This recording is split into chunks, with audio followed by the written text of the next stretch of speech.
Mm, mm, mm, Wait a minute. There we go. What is going on, Florida State family? Seminole Nation in the 863 tribe. Full disclaimer here. I don't know if y'all can tell, but my voice, my throat is gone. I'm sipping on some hot tea. So if I sound a little raspy, sound like I'm a little, whatever, I apologize, but my voice is absolutely trashed. Coming off of an amazing weekend of just football and holidays. I hope everybody had a great holiday weekend. Hope everybody, I know holidays can be a difficult time for some. So I hope, if you were able to spend time with family, I hope you did that, enjoyed yourself. If you weren't, well, hopefully you can spend some time here and we can fulfill that need. And with all that said, it is your boy POLK, a.k.a. a.k.a. the goddamn truth. Florida State family, Seminole Nation, and the 863 tribe. Welcome to our Florida reaction. And yes, sir, we are here. Hit that like button, subscribe, and share. Get all the formalities out of the way. And of course, not waste too much time. Gotta take another drink, man. My throat. My voice might come and go. My voice might try to come and go on me. So, Florida State goes into Gainesville with a backup quarterback by the name of Tate Rodemaker. And they go ahead and beat a listen, it's not a good Gator team. I'm not going to come in here and try to pretend like the Gators are a good football team or anything like that. And I really thought, offensively, man, the Gators were kind of exactly what I thought they were. Offensively, nothing shocked me with those guys. They were inept offensively. Broke a couple big runs, but for the most part, man, honestly, we were able to pretty much handle them. I mean, they only averaged three. They ran the ball 44 times and only averaged 3.3 yards a carry. I mean, we already know what the passing numbers were. So it was our offense for me that really that really had me worried. But let me get got Terrence in here. He's finna hop in here. We're gonna talk about what we watched.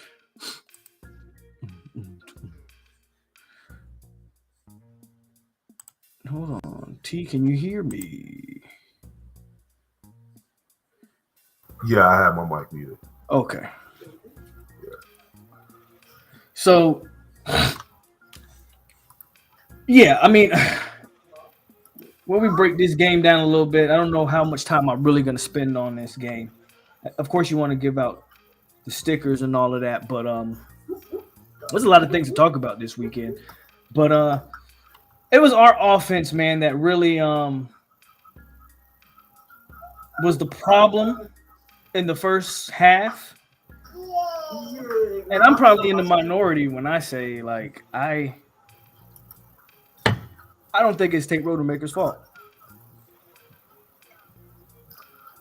I mean, you kind of we everybody sat there and watched it.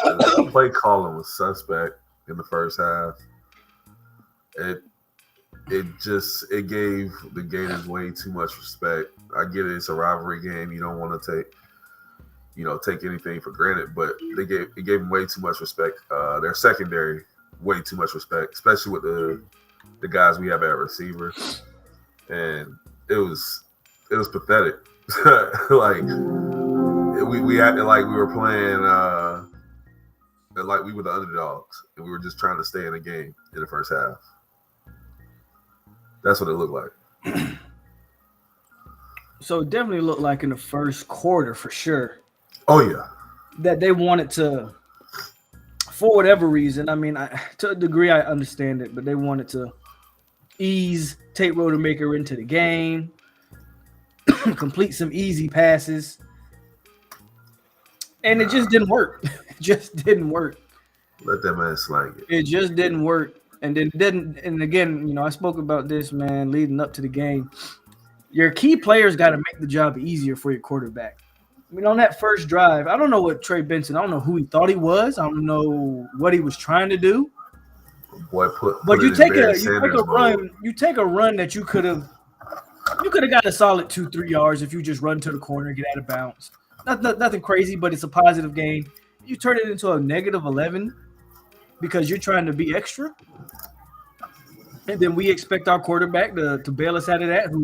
I mean, come on. So hell, I don't know if Jordan Travis would have bailed us out of that. So it's stuff like that I thought we did in the first half.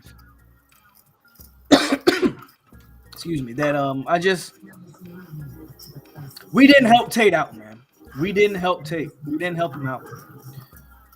And then when we finally decided, hey, you know what? This guy can actually push the ball vertically. I thought some things opened up there. I'm not saying Tate was great, He's pretty good, man. but he could have been a lot worse. And he didn't turn the ball over. And he went 12 for 25 for 134. How many drops did he have? I saw at least 3 or 4. Right. How many drops did he have? Keon had 2. I feel like Keon had about 2 of them. I think Johnny had 1. That one on Johnny was kind of tough. But I mean, I don't know, man. I don't have a lot of criticisms of Rodemaker. I know, like, that's the big story, 18, and how he played and what can we expect going forward. I'm not saying he's Joe Montana, damn it, but he can win. He can win. I don't know, man. He can not lose us a game. It's just, I don't know. There's something about it. I think his arm can open up the offense a little bit more than what we had. That might be crazy for some people to say. Like, I'm just looking at the numbers, and I'm looking at how what I remember from the game, and that drive to end the first half I thought was about as good as a drive I had seen all year, man. Like, let's just keep it a buck. Like, the throws he made. That one to Johnny Wilson where Johnny toe taps and keeps it and catches it. Like, some of the throws he made and that 80-some-plus yard drive to close the half, I'm like, man, why weren't we doing this all game? So, I don't know. I know there's a lot of different takes on Tate Rodemaker. Some people don't think he's it. I'm not saying he is it.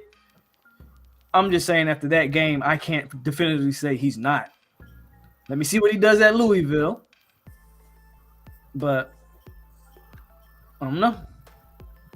I mean, he did what we won the game at the end of the day, and that's what mattered. He didn't put us in a position where we were going to lose. He didn't. Like you said, he didn't turn the ball over. He did what was asked of him and did it well. You know, he's not calling the plays for one.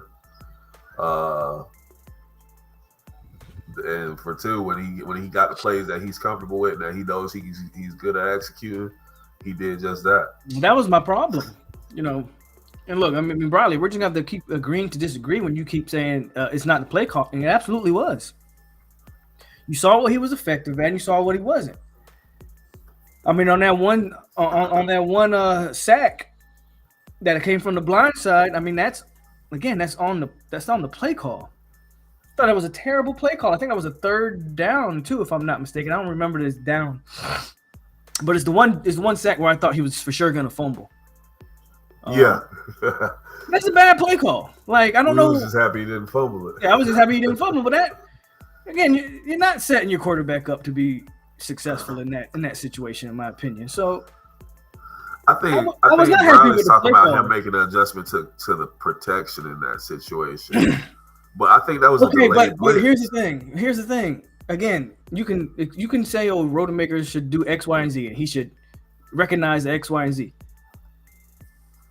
That goes back to the play calling. Like, he doesn't have the experience as much, and I agree that he has been in college a minute, but he doesn't have the end game experience for you to ask him in that moment, make these pre-snap reads. So don't call it. Like, don't call it.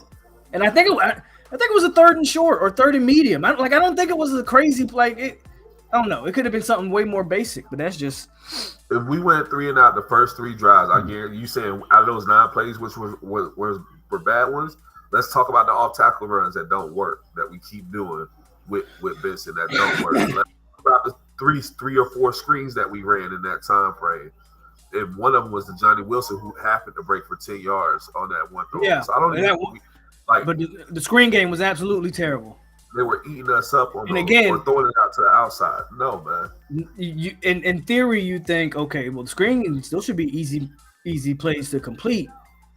But the defense is expecting those easy passes from a quarterback. What they're not expecting is for us to drop back and say, hey, rip it.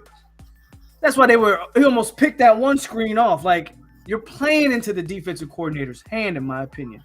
If I'm a D coordinator, I'm expecting those same exact things. I wanted Mike to get a little bit out of his, into his bag, should I say, and say, you know what? I'm not going to do what y'all think I'm about to do. I'm about to let this thing go. I'm about to let him throw the ball vertically because that's not what they expected coming in Kadamian. And you can see it because they were jumping screens. They knew all the short stuff was coming. Anybody would expect the short game to come. Oh, they're gonna throw the ball short. They're gonna get Tate settled in. Hey, man, let's get into the bag and let's actually call some plays and let's use the weapons we got. That's really my only criticism in the first half. That was it. I mean, our defense played well. It's just the play calling on offense just left a lot to be desired. And I said it at the beginning of the game: seams and slants, and posts are what Tate throws best. And as soon as he threw that seam to Bell, all of a sudden everything opened up. Everything opened up. Get into his bag with a backup QB. So hell yeah, scare money don't make money. Like, if we the team, that's again, everybody's got a different mentality and a different philosophy. If you're the team you're supposed to be, and you got number 8 overall, I think Mel Kiper got Keon is the number 8 overall player in the draft, number 8. Which I'm mad at. Running back in the nation. Which I ain't mad at. Mel Kiper's got Trey Benson says he's right, the number 5 running back in the draft. We got all these weapons offensively. Yeah, get into your bag. Tate Rodemaker isn't a freshman quarterback. I'm sorry. If it was a top 3, if it was Brock Glenn, then I might agree with you. But you kept Tate Rodemaker on this roster for 4 years. Damn it, use him. And at the end of the day, you're an undefeated. Scare money don't make money. Playing a sub 500 team. You're an undefeated team playing a sub 500 team. Why'd you come out and play like you were the underdog? In the first half, play call looked like different philosophies. But if you're gonna coach scared, that's how mistakes happen. You see it all the time. You see it defensively when every time teams go to prevent because they want to coach scared. Look at Auburn. Look what Auburn did against Bama defensively. You coach scared. You only rush 2. Drop everybody back. What happens? Alabama gets a late touchdown. I bet you if you put some pressure on Milroe, he's not running for 50 yards or whatever that was. Bradley, go look when at you the coach Louisville scared, game last you year. make mistakes. Go look at the Louisville game last year and compare that game to this game. And I'm not asking for Mike to give up play calling duties. I'm just asking him to get in his bag. Go look at the Louisville game last year that Tate played in and had a great game, and look at the throws they asked of him right from the beginning. He was going downfield. That's why we know that's what he's good at. this is a terrible take because last year against Louisville, Tate throws a pick throwing the ball downfield in like one of his first 2 passes against Louisville. So that's absolutely not true. He'll let him throw the ball. I think he came to this game, and on the road, but he let Tate throw the ball last year against Louisville. And the thing is, we're sitting here having this conversation, yet when he did what we're talking about, he had success. So just looking at this game alone, he played one way and they failed. The play calls failed. What's up, Insane? He started to go downfield and they succeeded. There wasn't a need to build it up. He knew what he was good at. I just think we're going to agree to disagree. And again, we won the game, so I don't want to make this seem like anybody's nitpicking. I am just speaking on how the game turned out. Rodemaker throwing the ball vertically seemed to work the instant we started doing it. So I think I saw some people ask, against Louisville, what should we do? I think that should be the game plan. Establish the running game again. Got to establish a running game. Trey Benson obviously was huge for us, so you got to do that. I actually think I saw Keandre actually got the start in this game, which was refreshing to see. So that's how I would approach it, man. I would attack him. But if you go watch the Louisville Kentucky game, I mean Kentucky was able to run it down their throat. So you definitely want to try to establish the running game against Louisville. Ty, you asked a real good question. You said, when will we see this team play all 4 quarters? I better stop asking me that. We are a second half team, bro. I done told y'all all year. This is if you don't understand who your team is by now, I don't know. Y'all don't. This is who we are.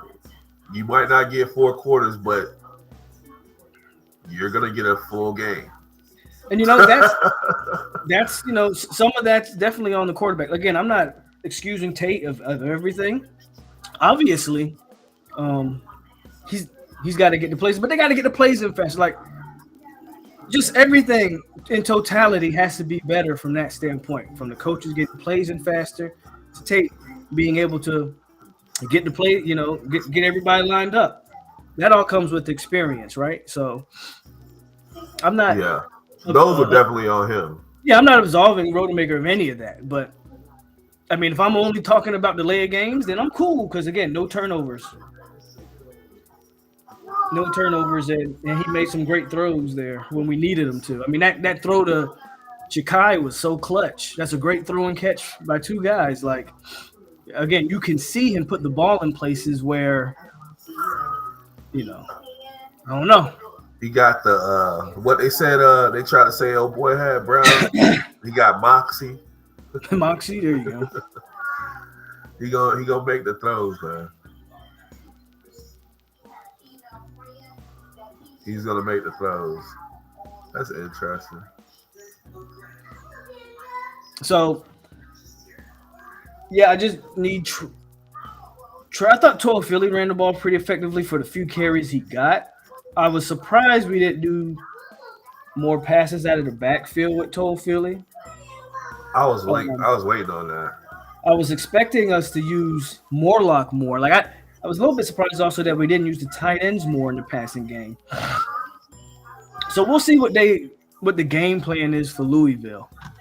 Louisville doesn't worry me much, though, if I'm just being honest about it. Will we see some – what is Todd talking about? What? Todd, what's wrong with you? You're talking about 12-0 team, undefeated regular season, and you're asking about recruit start – Do you mean – what? To us? I'm not saying, you talking about flipping to us or away from us? I think it means to us, man. I hope so. I'm pretty sure. Todd's not that guy. Todd's talking about to us. So.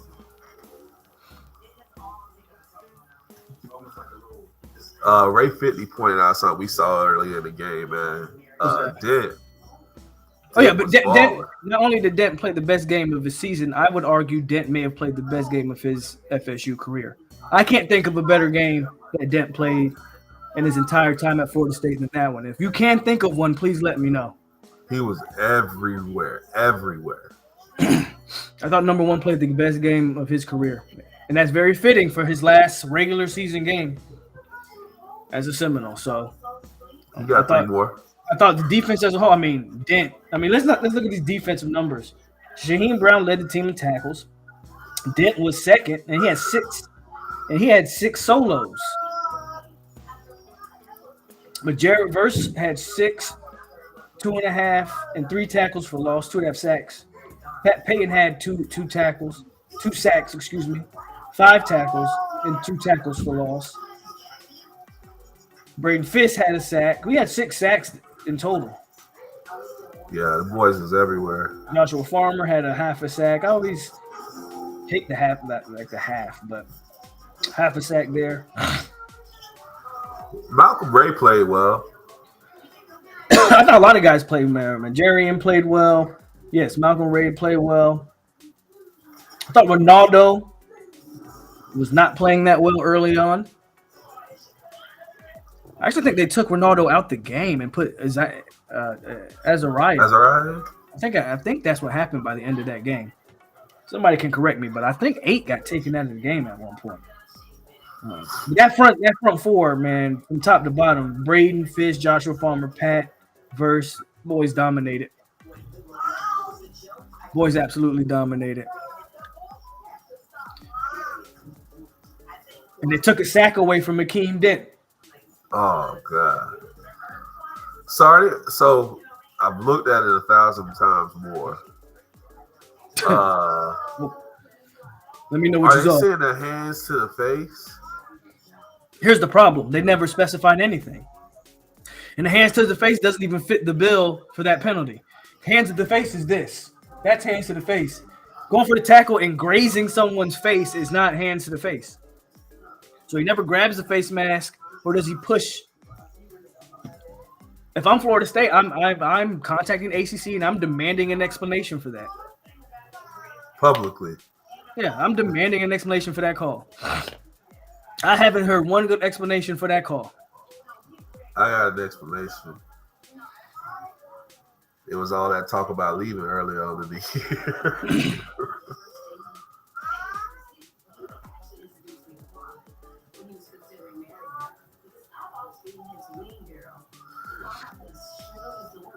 Yeah, Ronaldo actually had a couple good plays. That's why when you were saying he got taken out, and I didn't notice that because he the one made that tackle. Had old boy pissed. Yeah, I mean that was a good tackle, but he blew a couple coverages. Yeah. He also was getting kind of worked off the line of scrimmage on one of those where he got turned completely around. Yeah. Lions, yeah, number 95 did flash, Rough Rider. I saw it. He did flash.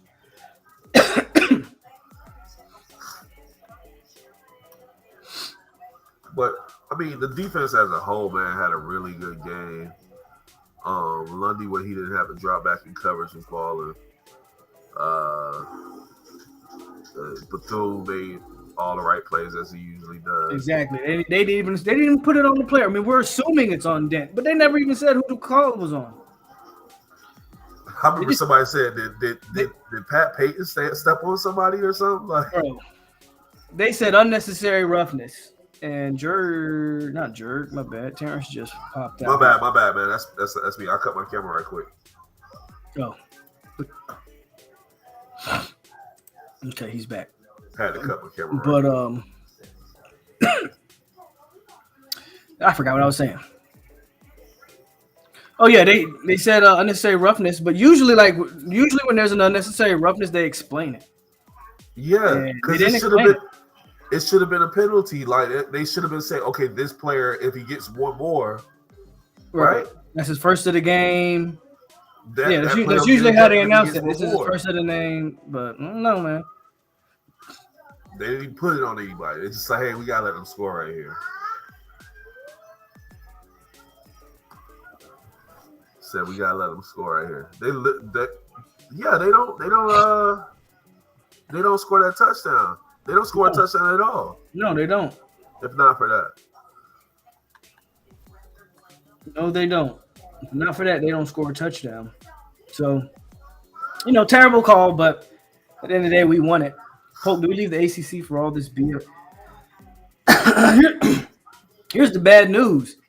It's not just the ACC refs, y'all. I hate to break that to you, and I know we predominantly watch ACC games because that's our team. It's not just ACC refs. College football as a whole has a terrible officiating problem. I watch enough college football that I watch every game I'm going, that is a terrible call. It's not just the ACC. It's not going to change going to other conferences.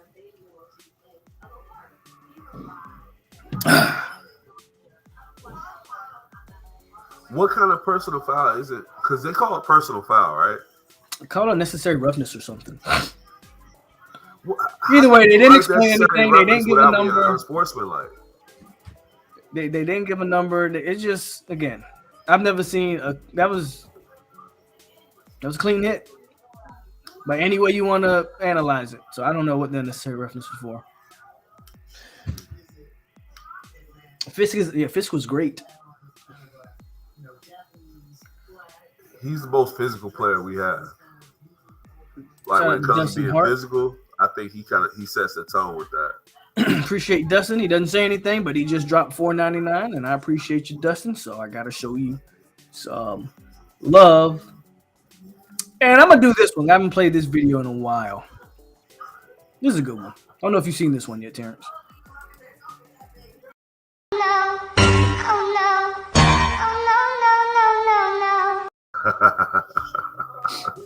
I like that.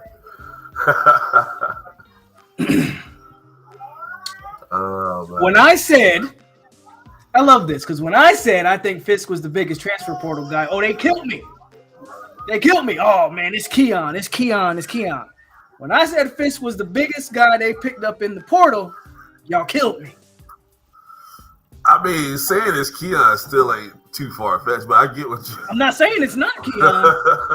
I'm saying they made it seem like that was a ridiculous question. The fact that Lovett, I don't know. I don't want to say Lovett took a step back, or just hasn't been healthy, or I don't know. But without Fisk, I don't know. Where's your interior guy at? What's your interior looking at without Braden Fisk? Scared. And I think it's what's starting to happen now is Fisk and Verse on that same side of the offensive line is just completely, you can't come this way. Like, even if they even in situations we saw them double teaming Verse, and he's just split the double team easy. Like it's practice. And then you get one-on-one versus Fisk, and he's eating him up too, and they're both in the backfield. I wish I know I don't want to nitpick. I wish I'd have seen Peyton be a little bit more aggressive and trust his athleticism. Patrick Peyton? Patrick Peyton. It was a couple of times on rollouts, he was kind of like, I'm going to keep you in front of me. When I feel like, dude, you're probably one of the more athletic edge rushers in college football right now. Go out and show it. As far as being agile and speed, go out and show it.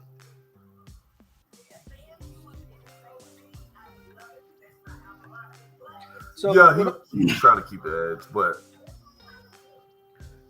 I think so. With all that said, because I want to talk about some other things here, right? And the Gators are not going bowling, so I don't want to spend a lot of time. I don't want to spend a lot of time on the team that's not in the postseason. That their season's over with. 3 straight losing seasons for the Gators, by the way, in case you didn't know that. So all that talk about Florida State and the Willie Taggart era, and we had 4 straight losing seasons or whatever it was.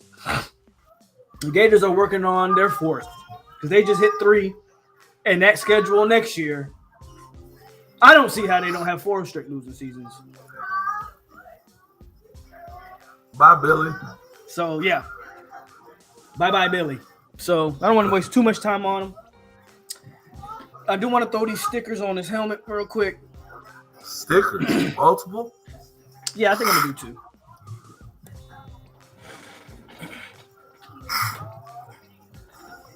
I want to do 2 because you needed Trey Benson, and I think Trey Benson deserved.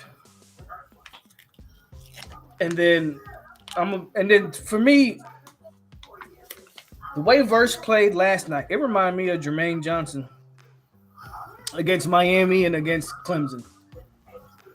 That's just what that reminded me of. So the audience is speaking. You said it yourself too. What?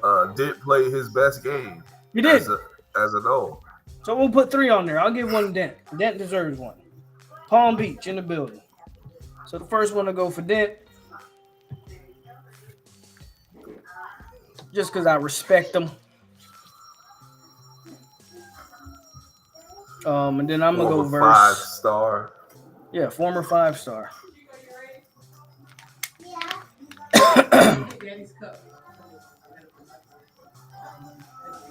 And then I'm gonna go Verse. Yes, sir. Y'all stay trying to get Fuller a sticker. Yeah, be careful. It's hot. Carry it here. I still got tea in there. And then who did I say? Trey Benson. I gotta give Trey Benson the sticker, bro, because 3 TDs. Yeah, 95 yards, 3 touchdowns. Like, you don't win the game without that.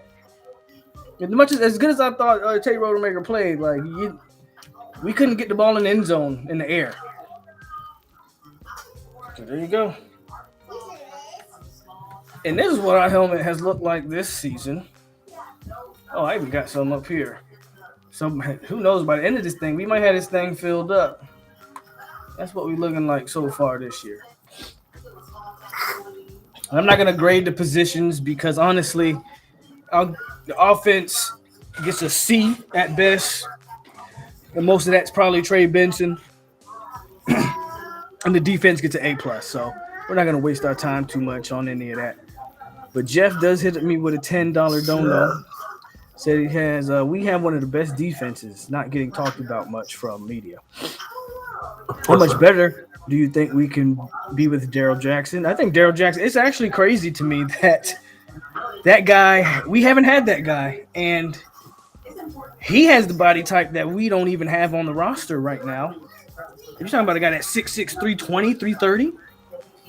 Like, imagine if Just we were massive. able. Yeah, imagine if we were able to rotate that guy in. Along with Braden Fisk and I mean, I hope we make the playoff because apparently he's supposed to be eligible for the playoff. He's eligible for no, he's not. No. Oh man, they said he was gonna be eligible. No, he's eligible for the playoff, but he won't be eligible for Louisville. So I'm excited to see if he, what and if he can give you anything. But as always, I appreciate you, Jeff. Much love. Jeff.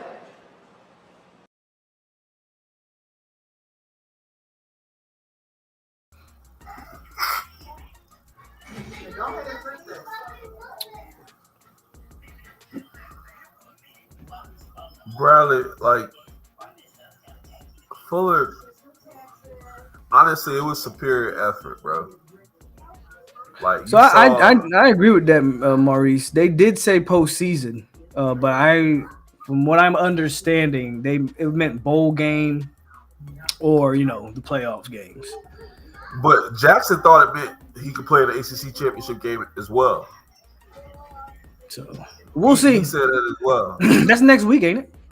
Yeah. Yeah. So we'll see. I don't think he's going to be eligible, but we'll see. We'll see how it plays out. There. Let him push some motherfuckers around.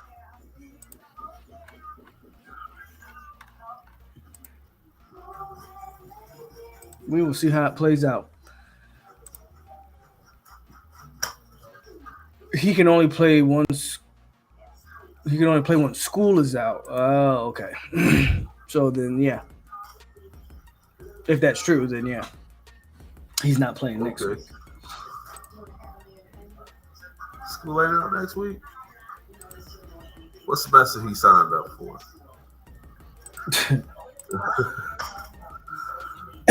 So you got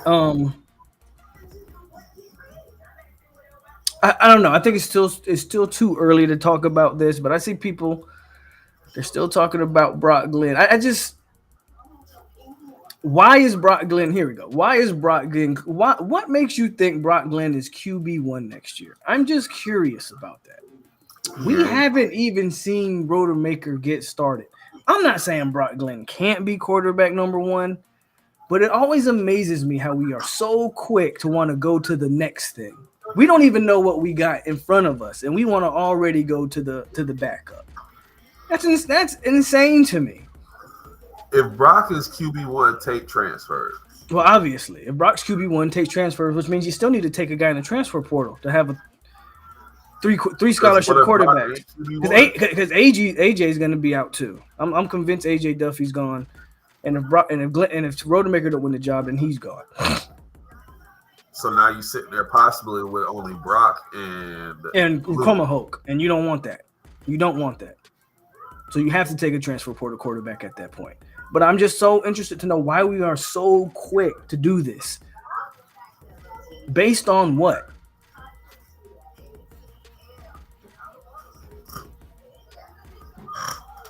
They're obsessed with the new toy. Why? The reason people are saying Brock Glenn's QB1 is because exactly what you said in the past. They're obsessed with. We don't even know what we got before we want to move on to the next thing.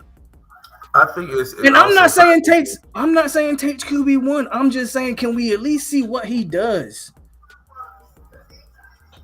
And they might.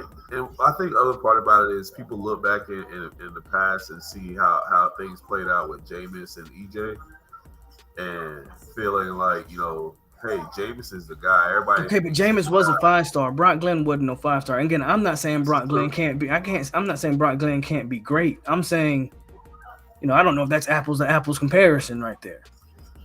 I think people got impressed with. People also were really impressed with Jameis once he got on campus.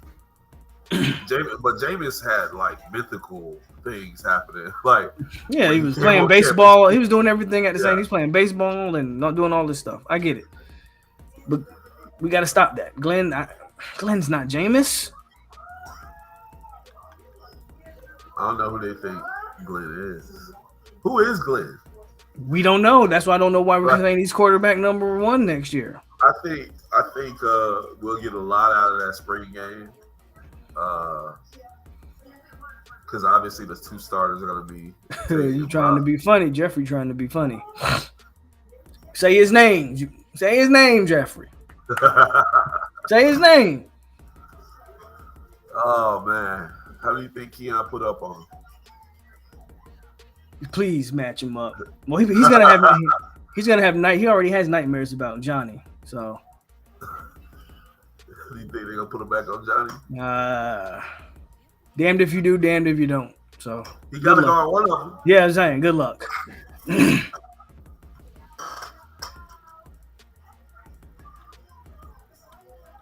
We definitely do not have James. Thank you, Tyler. Bro played for 2 plays, and we like, man, he QB number 1. Like, what are we talking about? But did you see that touchdown run? Yeah, it was cool. Yeah, it was cool. Hey, and we was right. That's what we said. Hey, he gonna keep it. Yeah, it was cool. Nice little touchdown run. What year are 4- and 5-star commits be starting? Well, it depends on what position we talking about. In this particular class, some of those guys are going to get opportunities immediately. Thank you, Drea. Wait, from the guys, we talking about Hakeem, or are we talking about like? He's asking what year our 4- and 5-star commits will be starting. Commits. Oh, starting.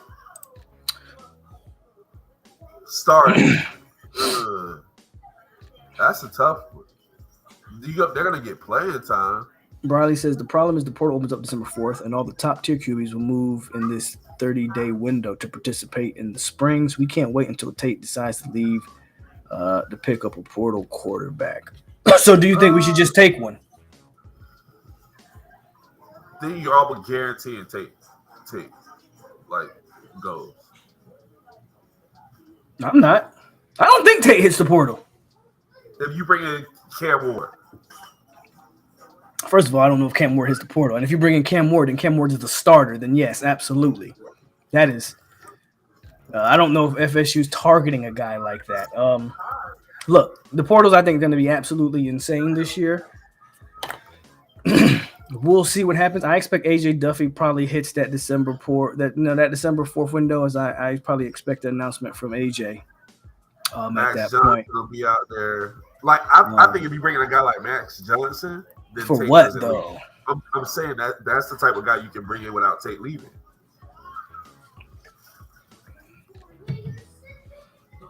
No. Only way Tate leaves is if he doesn't win the job, and we won't know that till after spring. So he stays through spring, and there will be another portal window.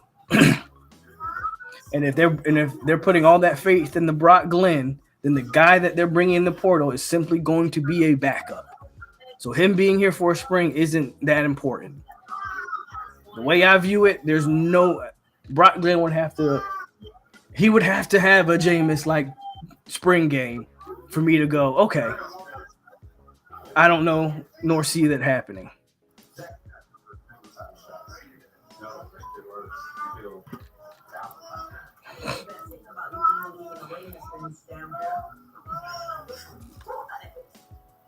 Five-star safety big start next year? No. Possibly. Riley's probably is gonna hit the portal. I'm not impressed with Riley Leonard, so I'm standing firm on my take. FSU does not need to hit a transfer portal quarterback. I'm just gonna stand firm on that until Tate Rodemaker shows me something different. Yeah, Riley ain't the answer. Do I honestly believe Tate can win the ACC title this year? Do you? You telling me Jake Plummer is this incredible mountain that needs to be climbed? Jack. His name's Jack, right? Jake Plummer. Or Jack Plummer. I don't know what the hell his name is. He's Plummer. I mean, I don't know. I mean, Jack Plummer just lost to Kentucky, so. I don't know. You don't tell me.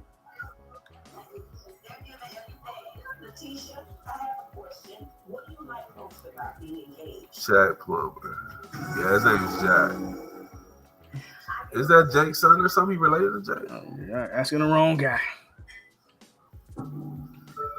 21-11, but not impressed. Tate needs to get in the weight room. You know, I see this take a lot too. And again, I just look, guys, I don't know what. And again, I don't want to compare the guys to the players I'm about to name, but like, what's the infatuation with a quarterback getting in the weight room?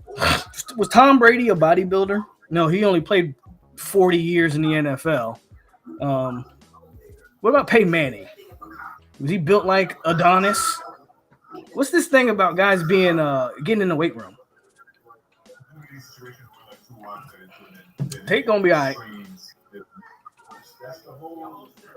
They were 6'4" postmen that could sling the rock. That's who those guys were.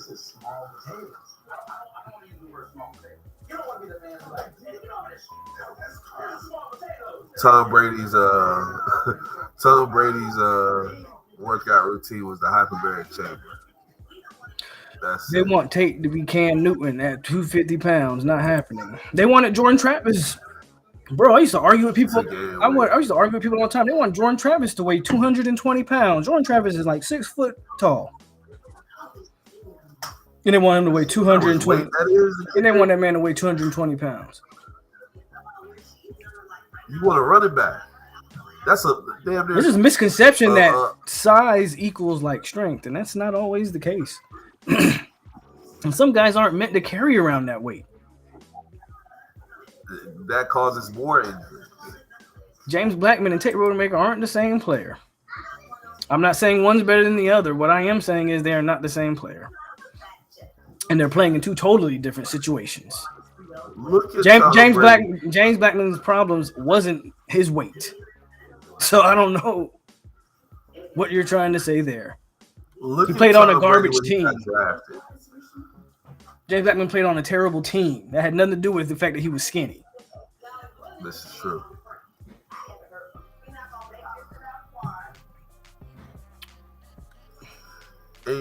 I think insane. You're probably right. If he wins the ACC championship game, he goes in to spring as the number one QB. He's going into the spring no matter what as the number one QB.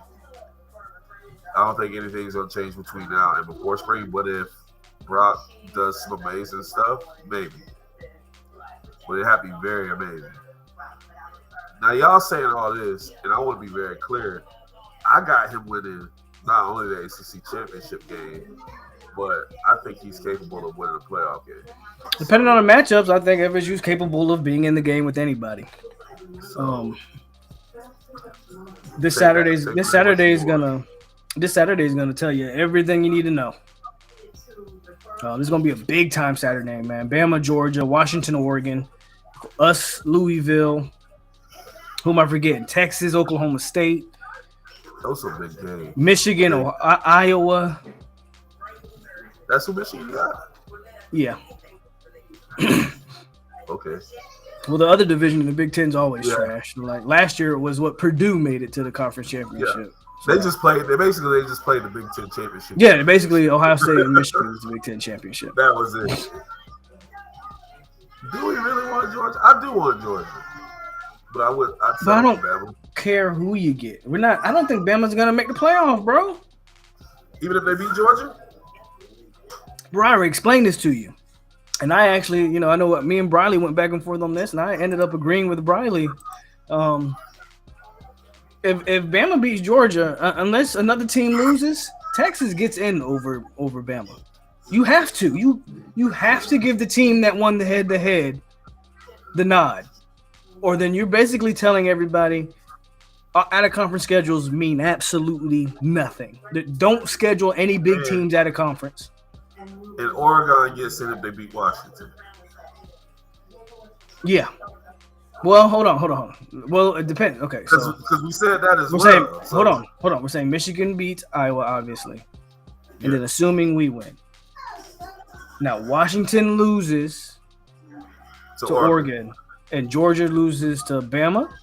Yeah. So Texas is in. So the argument's going to be between between Bama and Oregon. Now, I would put Bama in over Oregon, maybe, but I think that's a legit debate. But Texas has to be in. Texas has to be in. Now they'll do a debate on whether Oregon and Bama get in. So Bama and Texas. But Texas has to get in. And just to be clear, we're also leaving out a one loss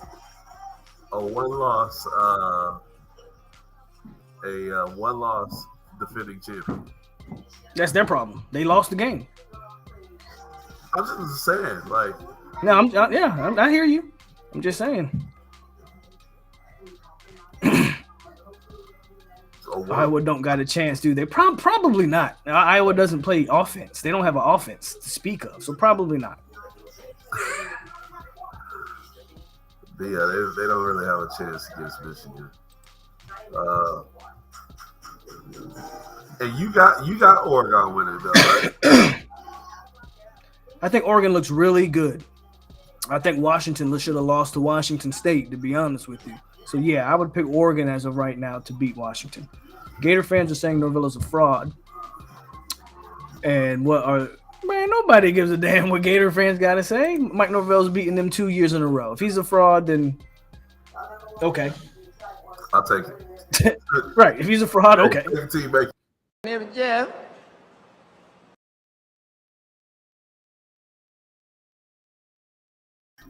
I want to see a couple of those on Saturday.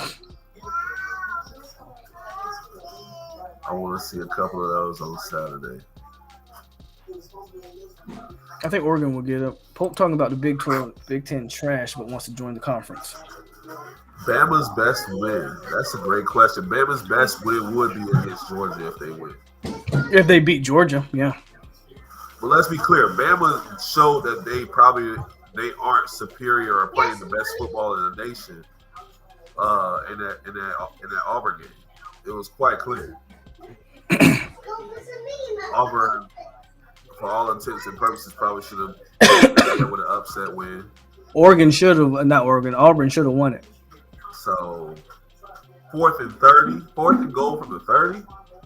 We both were sitting there. Oh, that's over with. Like that's good. Didn't you get asked to go change the light bulb? Like right there at that moment? Like it was like, yeah, this done. So, and if everybody wins out, I mean, I think it's fairly simple too, right? Because what? That's 4 undefeated teams. Yeah. So that's Michigan, and everybody Georgia, basically can win out. Michigan. Poor Liberty. I said there's 4 undefeated teams left in the country. I lied. Bama's best win without beating Georgia was probably Ole Miss. LSU. Well, LSU is a 3-loss team. Ole Miss is a 2-loss team. And Ole Miss beat LSU, so it would be Ole Miss. Well, there's that. I don't know. I didn't look at Ole Miss as that good of a team. Well, they're 11-1 or 11-2 or something like that. So in the SEC West. So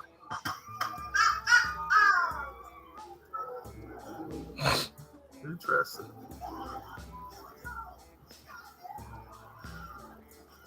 How about that? How is Tennessee still ranked?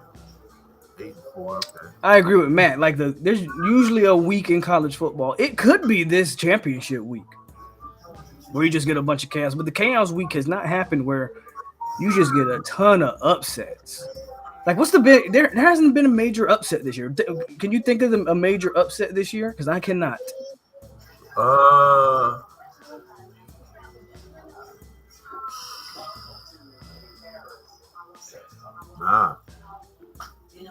Yeah.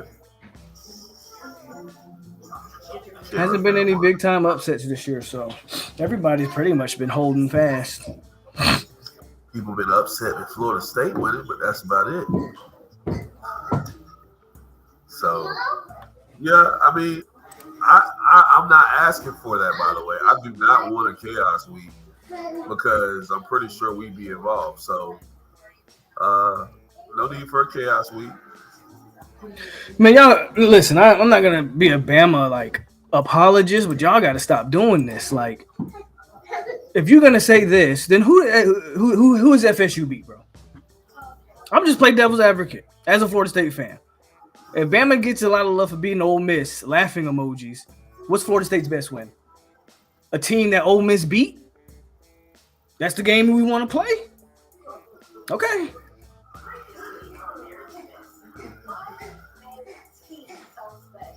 Tell me I'm lying. Chaos week will be a national championship game with Florida State wins. I like it. I mean, that Duke over that's probably the biggest. Yeah, that first game of the season. That's probably. But then Clemson kind of showed that they were kind of mid this year. Wasn't it? Yeah, ain't no kind of. Well, they've turned it around the past few weeks. They still been as fuck. But yeah, they're still not great. They're still not great. Upset what happened in the playoffs, so FSU wins it all. I hear you. Who? I thought Clemson just lost to somebody. Their last loss was NC State. That was like 3 weeks ago or something. Oh, they barely won 16-7. Yeah, they beat South Carolina. They beat North Carolina, who lost to NC State, by the way. FSU is really getting penalized for playing all they supposed to be tough games early. Right. That's what I hate, is that we're getting penalized because Clemson turned out not to be as good as they were predicted.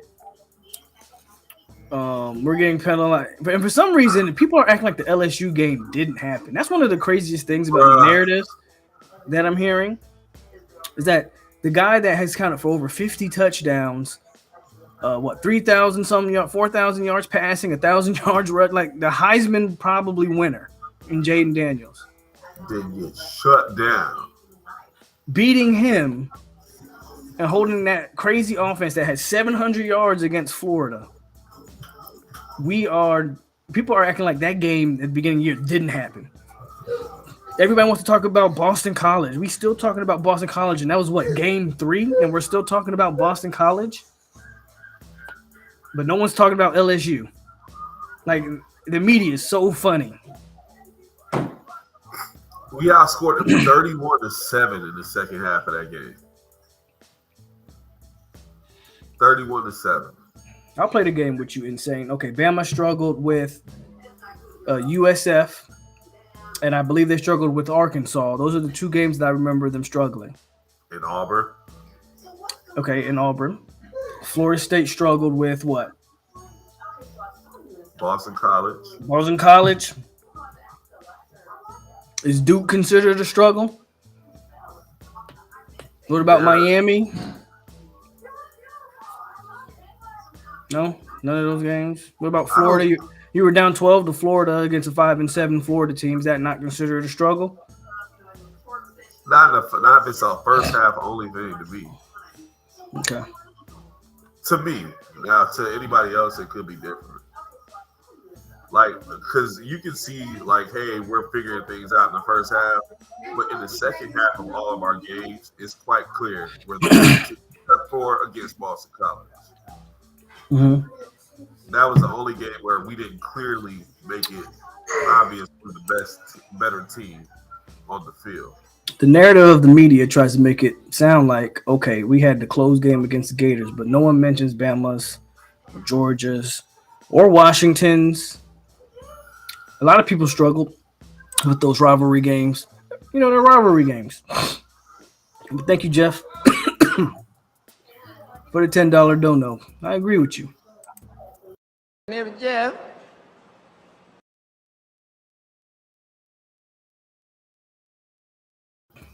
So I will say this. They mentioned the Bama game and it being close and that they almost lost. But they're praising Bama in that instant. That's what they do. They'll praise Bama for overcoming that. Did you see the throw that Milton made? Did you see the catch by but if Isaiah Bond? First of all, if you're listening to Paul Feinbaum in 2023, like, you know what's coming out of his mouth at this point. I don't know why you're listening to him. Like, there's certain guys, if you're listening to the Joe Klatts of the world and Paul Feinbaum, like, you know there's an agenda these guys push. Don't get mad at it. Just turn the TV off. I saw Feinbaum said us getting in would be giving out participation trophies. Participation trophies for being undefeated. Again, if you're listening to Paul Feinbaum, who's never liked Florida State, who's never had anything great to say about Florida State, of course, not because he's an SEC homer. Who cares what Paul Feinbaum has to say? Participation trophy for an undefeated ACC champion. The man talked trash about Clemson up until Clemson won the national championship. Like, who cares what Paul Feinbaum has to say?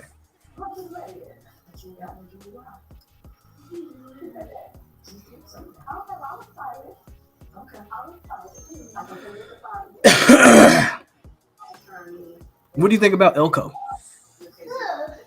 at A&M? I feel like the writing was on the wall there when they first fired Jimbo. That it was going to be Elko? I think so. I think that was always the guy. For who exactly? A&M. Because we also saw that they really wanted to hire Stoops. So that one's interesting, man. Maybe they did want Stoops. They obviously wanted a defensive guy from the looks of the way the search went. And the names that were getting mentioned out there. Lanning was an early favorite. I was pretty positive Lanning wasn't leaving Oregon. And then Stoops was all but signed, and then a lot of stuff came out that basically the boosters got involved with the Stoops hire and was like, hey, we didn't just pay Jimbo $75 million to sit on the couch for y'all to hire freaking Mark Stoops. But it is kind of weird. But then you go get Elko, who's kind of the same thing. That's why to me, like when we were discussing, when y'all kind of mentioned, I was like, that's the same type of coach, but so it's not a smash hire either. But Elko did coach defense there, so that's probably like more of their guy, is my guess. Or Stoops isn't really their guy. But that's the problem with A&M. That's why they'll never win anything, because the boosters at B that has all the money, and I think Elko could be a good hire for them, to be clear. But if the boosters at B gonna get involved with the hiring of the coaches, I think Mark Stoops could have been very good at Texas A&M, because I think that Kentucky stuff is dead. He needs to move on from. He's not gonna do any better than 7, 8 games at that school. Like, so.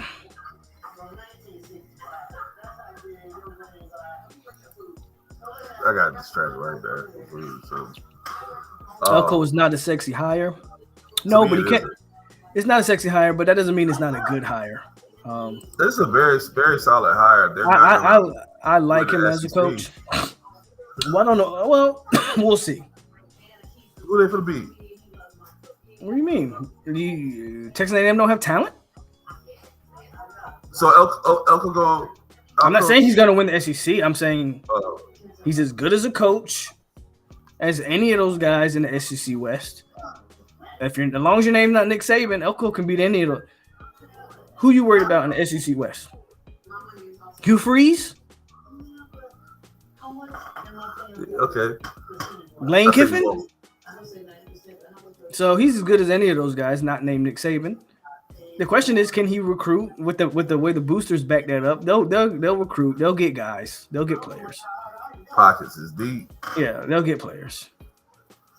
Like Bradley just said, Tammy's gonna buy who they want. So that's a moot point. Oh, Elko's a good coach, and we'll just see what he has to hire the right offensive mind, and we'll see where they go. They must want Elko to clean up things up for the next guy while they pay Jimbo off. I'll be interested to see the numbers of Elko's contract for sure. I was about to say, you don't pay somebody $7 million to come in and clean up. Well, I'll be interested to see the numbers. You don't think he's gonna land somewhere around 6 to 7? And they probably did get Elko cheaper. I don't know how much he was making at Duke. My guess is he wasn't making that much money at Duke. But to make that jump, I think it's somewhere around 6 to 7. I think 7+ for sure. I think the days of seeing coaches get 5, 6 million, those days are done. Hey, yo, I gotta cut out on you, man. I gotta leave out. I gotta take care of something. Okay, I got you. But y'all take it easy. Y'all in good hands, obviously. Later. All right, bro.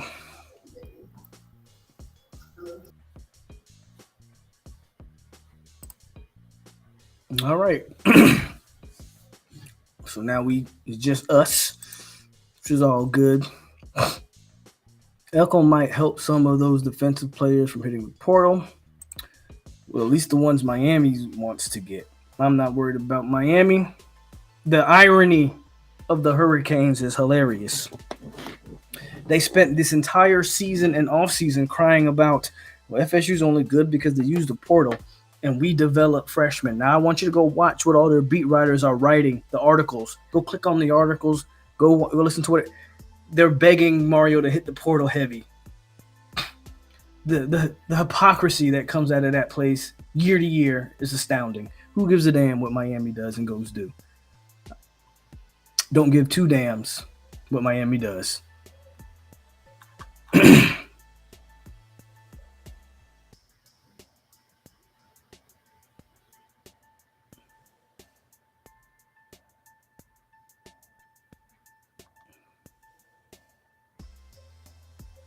Do I think Leonard hit the portal? Most likely he will. But then again, he might go to the NFL.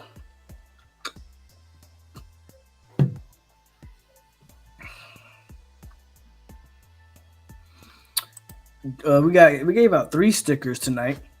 Hakeem Dent, Jarrett Verse, and Trey Benson.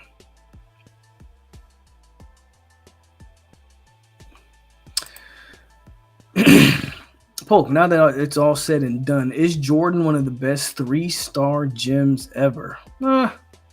No. Khalil Mack comes to mind, just off the top of my head. Andrew Luck comes to mind off the top of my head. Just those 2 off the top of my head. I think Marcus Mariota was a 3-star. So I would say no. And I'm pretty sure if you go look at a lot of, those are guys that made it to the NFL. We'll see what Jordan Travis eventually becomes, but I would say no.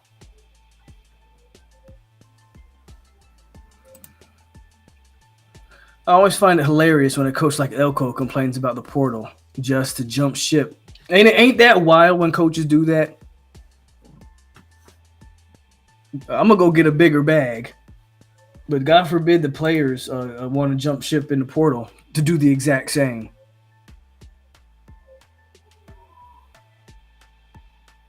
Here you go. There's another 3-star.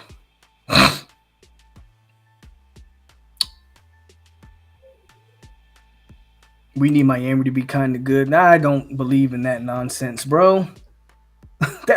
Miami being good has nothing to do with Florida State, bro. 0. We 12-0 about to go to the playoff without Miami being good. We won a natty in 2013 without Miami being good. I don't need Miami to be good for shit. I'm done with that. Breaking news. Well, never mind. That's not breaking news. That happened like 6 hours ago. But a lot of guys have hit the portal today. For us. Well, I'd have to actually look. Off the top of my head, I don't know. Is Jordan Travis the best 3-star for us? What was Bjorn Warner? He probably was unranked coming out of he was from Germany. I'm not even sure Bjorn Warner was ranked. So there's one.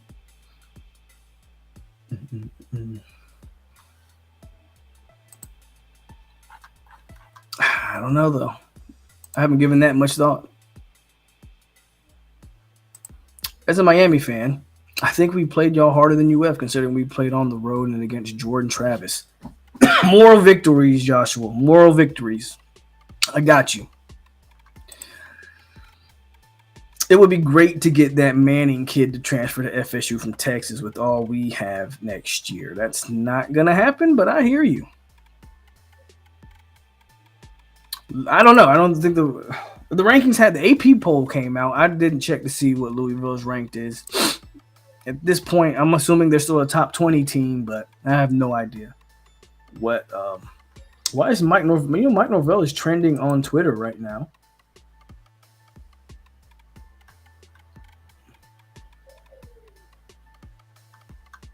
Don't ask me why, but he is trending on Twitter. Along with Khalil Mack. So I don't know what's going on. I clicked on it, but I don't see anything that would make Mike trend. That's Florida State Twitter for you. Louisville dropped to 15. That's not bad. It's still a top 15 team. What's your thoughts on A&M receiver not true? Well, he's going to hit the portal. Max Johnson has hit the portal. I think one wide receiver from A&M has already hit the portal. I expect Evan Stewart to hit the portal. Miami and Virginia Tech is one of the main reasons why the ACC ain't shit. They actually brung property value down. I would disagree with Virginia Tech if you actually paid attention when the ACC first merged with those Big East teams. Not only has Virginia Tech made multiple ACC championships, they've won the ACC. Miami's the one that had to live up to their billing.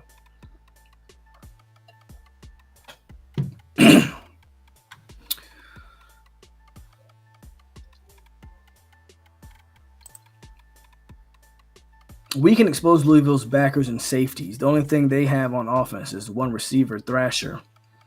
And I think that running back's not 100% healthy. He hasn't been 100% healthy, so. But Thrasher's definitely a speedster, so we'll see what happens there. The media doesn't give Mike enough props either. The team is extremely well coached. What's going on, Mr. H? You can't quit on your team. That's a red flag. Who quit on their team? Lewis. Who are we talking about? Who quit? Or you talking about Stewart? You talking about Stewart quit on his team?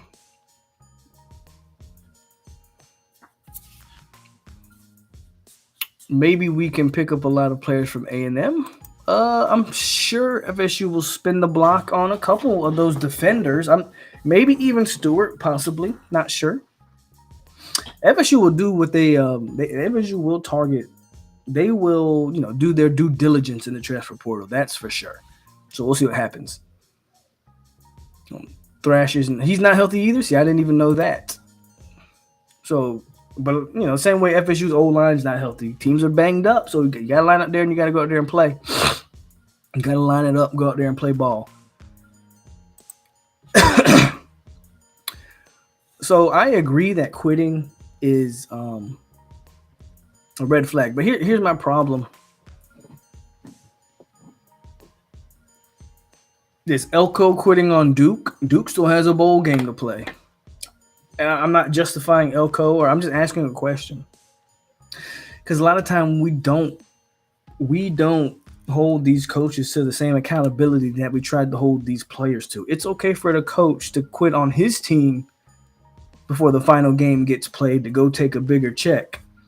But Evan Stewart, who you don't know his situation, you don't know why he's not traveling with the team. You don't know. You don't know the details of it. But Evan Stewart's quitting. How do we know Evan Stewart wasn't told that they're gonna move on for him? That he was a Jimbo guy maybe, and this new coach don't want to deal with it. Like I don't know. So I don't like it in today's game where we always want to label somebody as a quitter. I talked about it before. Don't label kids quitters, right? And then you recruit those same kids in the transfer portal. I remember people saying Sam McCall's a quitter. Well, if Sam McCall's a quitter, then what's Keon Coleman to Michigan State? What's Johnny Wilson to Arizona State? And so on and so on and so on. So, again, not knowing the details, if you're going to give Evan Stewart heat, then Elko gets all the heat too. Because he just quit on Duke, and they still have a bowl game to play.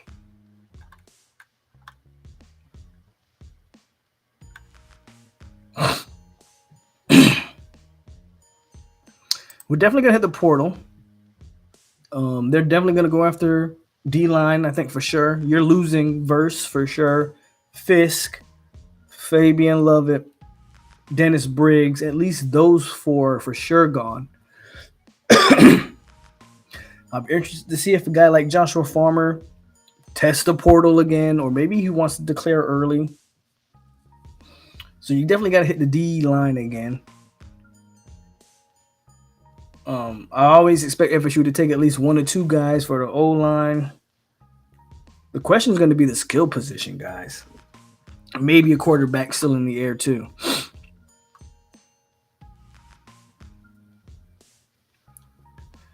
Is sitting out for a bowl game quitting? Depends on the situation. I don't think it's a black and white question per se. If I'm sitting out the Duke Mayo Bowl, I don't think that's quitting. With all due respect to the team, let some younger guys get some practices, let them get that experience, especially if I'm going to the NFL, I'm not playing in the Duke Mayo Bowl. If it's a playoff game and you're not playing because of NFL aspirations, that is quitting on your team. Or even a big game, maybe not a playoff game either, but a New Year's Six Bowl, I think that could be considered quitting maybe. But some rinky-dink bowl and like, no. To me, it's not quitting.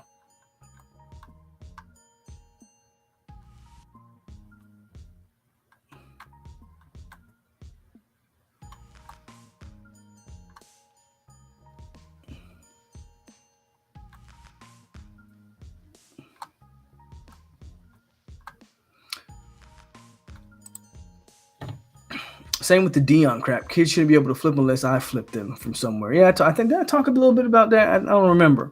I do. I plan on doing a whole video, and this is going to piss people off, but I'm here for it. I love it. I did a video before the season talking about Dion, and whether his system was going to work.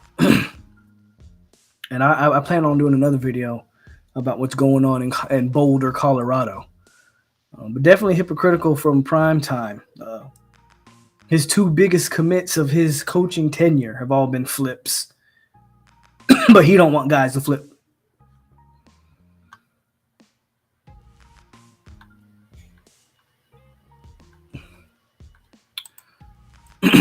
Listen, after what I saw from the Lions last night, him and Farmer might be an issue next year. But honestly, with the way Tate looks, we a QB.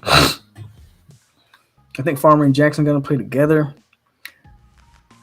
Jimbo, first of all, Jimbo doesn't need to coach again. If Jimbo's going to take a job, it's not going to be at Duke.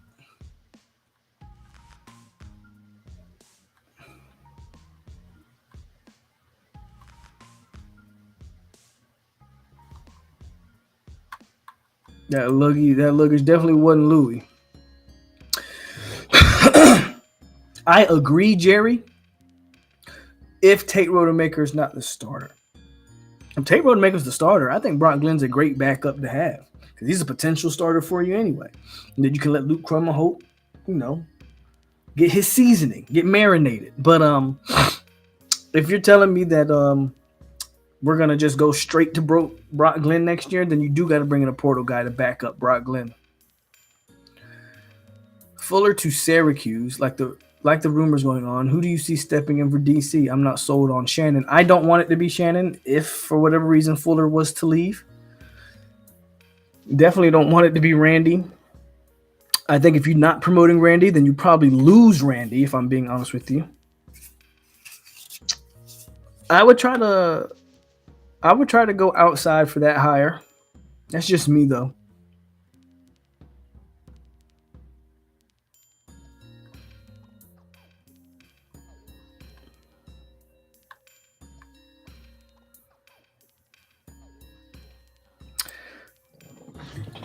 Yeah, you don't win 12 regular season games, probably going to win your conference and make a playoff.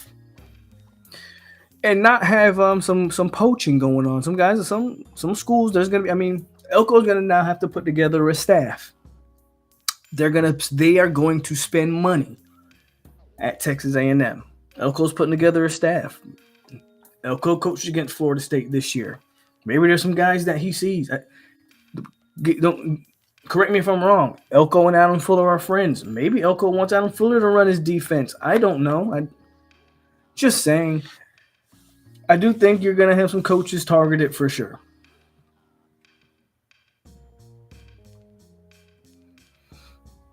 With Keon and Johnny going, should we at least let some of these young guys get more burned? Or does Toffoli have enough to carry the load? I don't think Toffoli has to carry the load next year. And as far as receivers go, those young guys would be okay.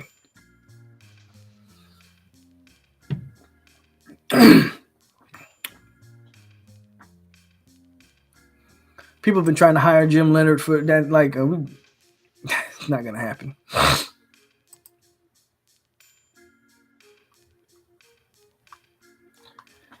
Hey, man, you said it, not me. I'm not doing the Odell thing with y'all no more. I done spoke my piece on Odell Higgins. I think they'll bring in a guy or two. I do think at this point in the process, Char, it's time to see Quayshawn Sapp. It's time to see Julian Armella. It's time to see Jalen Early. It's time to see Dontre Richardson. It's time to see some of these kids that you brought in 3 years ago. Now it's time to get them on the field and play football, okay? The whole development process should be behind you. I'm okay with bringing the O-line guys to plug in holes, but it's time, Alex Atkins, you developing guys. Well, okay, I need Julian Armella starting somewhere on my O-line next year. Jalen Early, it's time for me to see some of these O-linemen, these highly touted guys, to get some burn. So that's the way I look at that.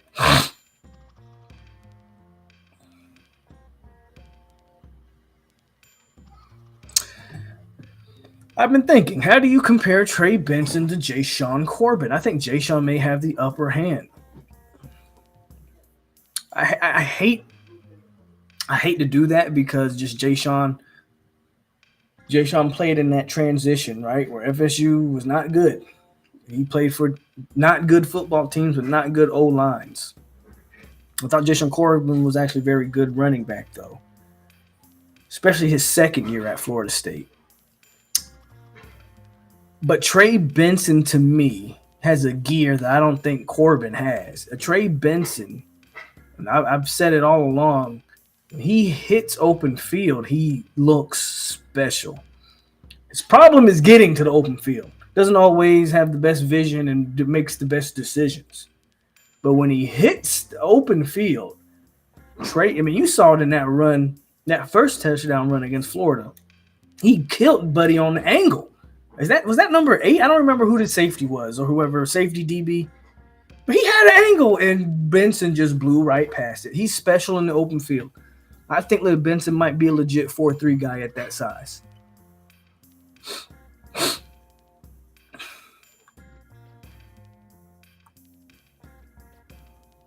Thoughts on OC? Your OC's not going to change, bro. I'm telling Mike Norvell calls the plays. If Alex Atkins goes elsewhere, they're going to put Tony Tokars as your OC. So don't expect to bring in a big name at OC. It's not going to happen.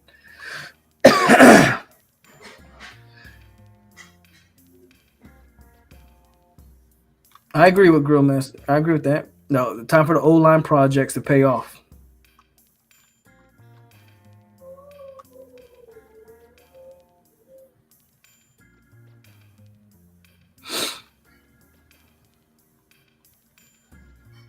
Benson misses holes, yeah, but again, when he hits them, again. He breaks big runs, man. What's up, Chad? What's going on?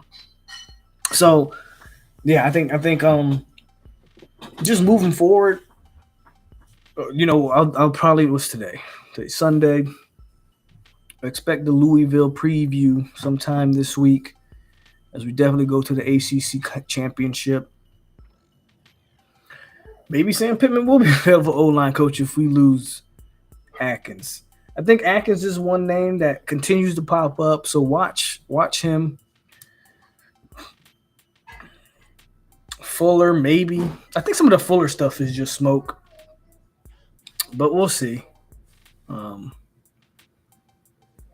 to think of some other coaches. What do you think? I don't know. A Coach JP. I don't know. Like some of these other guys, I'm not so sure. Maybe a Coach Yak. I mean, with the way your running backs are looking, the way you're recruiting the running backs. I mean, Coach Yak might, he might be a guy that someone might be looking to poach. So it's interesting, right?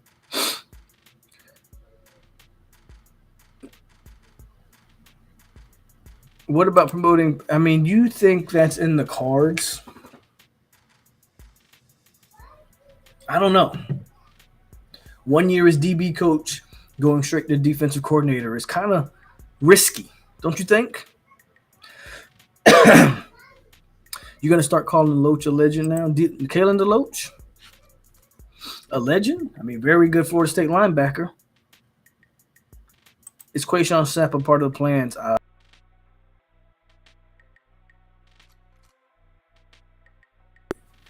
I don't know. My guess is that he needs. So Tana getting promoted to DC after 1 year. We need a. I agree, but that's another narrative that's been getting pushed around out there. This is just a question. It doesn't really hurt us if he does. But Polk, do you think AJ Duffy hits the portal? I do.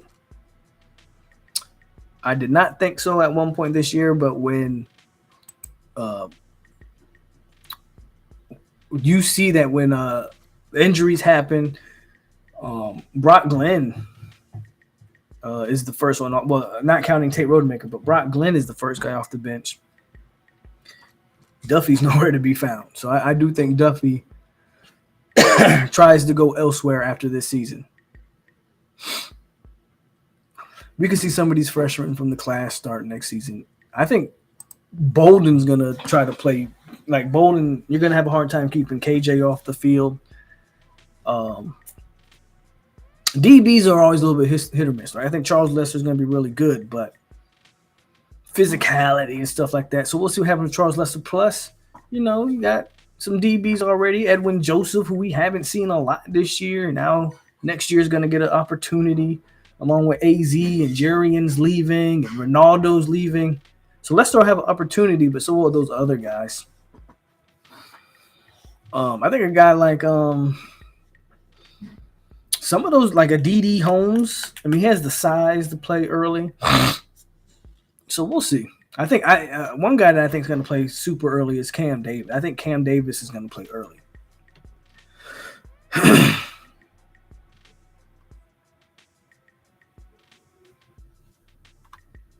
Yeah, I don't want to see JP get promoted.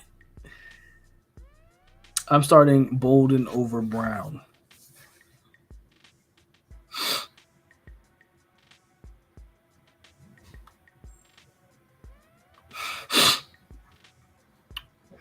Yeah, Duffy he was dressed against Miami.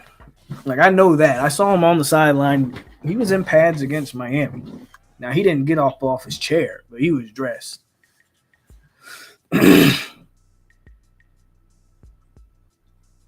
Yeah, Cam Davis is already a 6 foot, 220 pound like high school kid. So Bolden's got to earn it. Sure, I think they all have to earn it. I'm not insinuating that people are just going to come in and play. They all are going to have to earn it. Just some positions is going to be easier to earn it at some positions.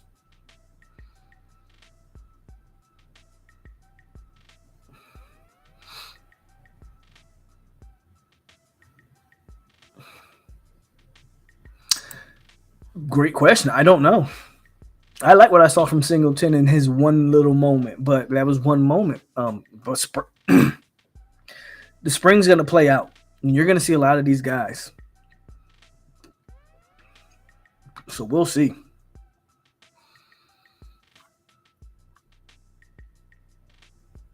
Right. You can't even count out Danzy, because Danzy, they say, has Singleton type speed. So, man, it's going to be named positions that I think guys can play early in. Well, I think safety, the reason I say KJ is going to be hard to keep off the field. Name your safeties. Conrad Hussey, I think, obviously. Shaheen, okay. But then what's after that? What did I tell y'all going into this season? I said FSU rotates safeties a lot, and we have. Unfortunately, the guys we were rotating was Kevin Knowles, but you've seen Conrad Hussey now get more snaps. And so, again, I don't think you're going to be able to keep KJ off the field. I do think Leicester will have an opportunity. D-line, we talked about hitting the portal for D linemen, so like Blount, DD Holmes, those guys are going to have opportunities to play early. Especially like a guy like Blount, who's a big-time 5-star. He's got a lot of hype. Well, you're losing Jared Verse. There's going to be some expectation to replace him. And then offensively, running back room always going to have opportunity. And receiver's going to be interesting. It depends if we get a big time. Like, I think right now, our best receiver committed right now is either LaWayne McCoy or what's the name? Elijah Moore. I just don't know if either one of those guys are going to play super early. But if you can get a Jeremiah Smith, then you're not keeping him off the field. I'm not saying you get him, but if you can, you're not keeping him off the field.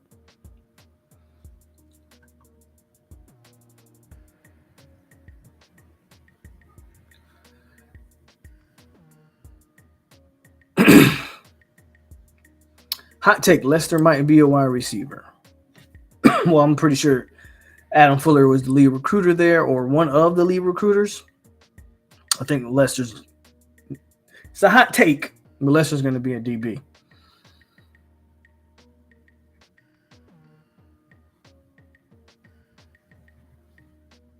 If Tate's not the guy, then yeah, we do need a QB out of the portal. Who are you hearing that from? I gotta start asking that question. You know, I love that disclaimer that people drop. I'm hearing from who? I read the same stuff y'all read. I ain't heard nowhere that KJ's playing corner. I'm not saying he can't play corner. I'm just curious who you hear it from.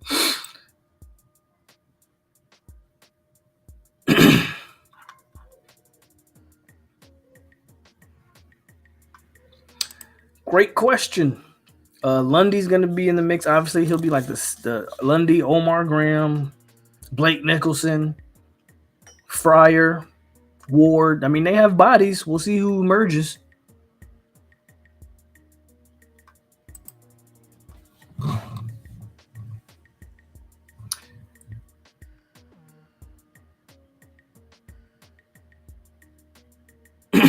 He said it out of his own mouth. Well, that's cool. They're going to put him where they want to put him. But maybe he does. Maybe FSU told him that he look, bro, I ain't trying to be mean, but he could have just said, I heard KJ Bolden say that. That's why I asked who'd you hear that from? Because it's like when people say, I heard, it's like, okay, you heard something. But if you heard him say it, like in an interview or something, then maybe he's being told to have opportunity to play corner. So I get it.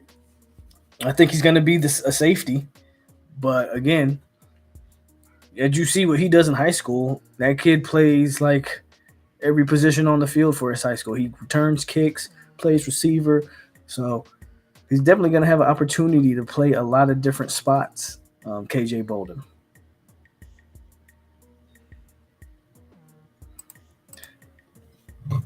I think Hunter is content with being with Deion. You're never gonna hear Hunter say it. I think Travis Hunter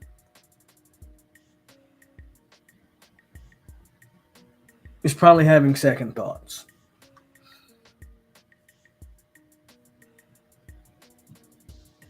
I do.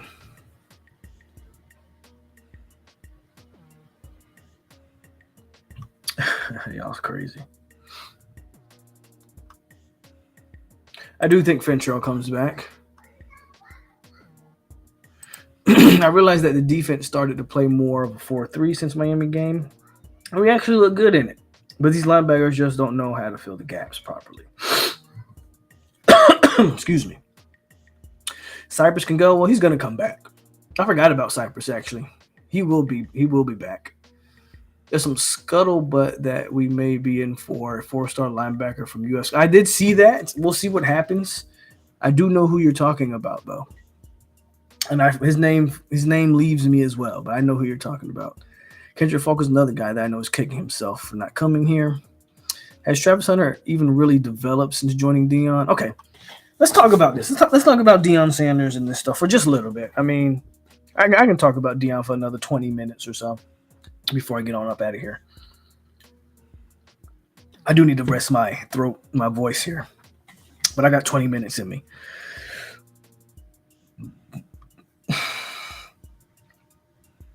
I'll start with Travis Hunter because that's the big question everybody's asking about Hunter and his development. Look, Hunter is a special talent. No, I don't think anybody can deny that. I think the problem with Travis Hunter is that is his usage at Colorado. They ask him to do a lot of things. I'm not about to go off, but I'm just going to tell you the truth. My truth. I don't believe Hunter has developed a lick at corner. I think that is the biggest issue when you play a guy damn near 100 snaps a game. He can't be your number one receiver and guard the best guy on the field. Okay, so that's the problem with Travis Hunter and his development. Naturally, he is a better receiver because at DB, he's able to use, or he's not as physical as he needs to be as a DB. Travis Hunter's most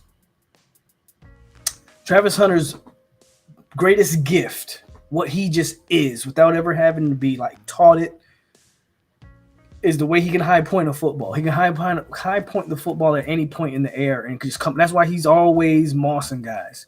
Travis Hunter is always going to come down with the ball because he's just naturally gifted at locating the ball, high pointing it, and getting it. So it makes him special as a receiver.